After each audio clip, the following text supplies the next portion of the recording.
we like to ask about our tips and tricks for surviving the week. So what are your ways that you survive reInvent every year? Yeah, I think survive is the right term. The disadvantage of such a full, action-packed conference is that, you know, it's up at the crack of dawn, down late at night, so you're going nonstop. But one tip that's always served me well throughout the years is about a month before reInvent, go buy a good pair of sneakers. You are going to be walking a ridiculous amount. Yes. I think it was 2 years ago, I didn't leave the Venetian Palazzo just because I had a lot of meetings and sessions and everything was there. And I still did about 15 kilometers a day, just walking back and forth between my room and various venues within the property.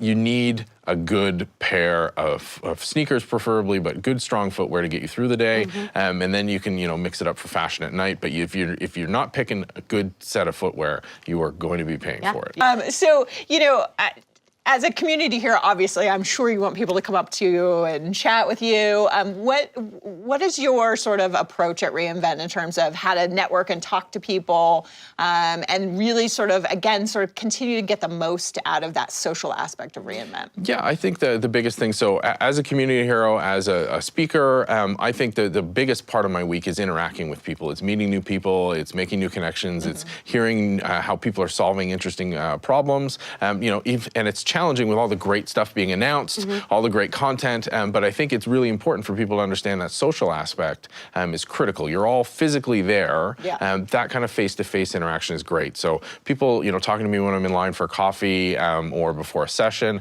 that's amazing. That's the highlight of my week. So yeah, we connect on social media and, you know, I'll be streaming throughout the week from the show, but really it is that personal touch, and I think people need to remember that because it can be awkward.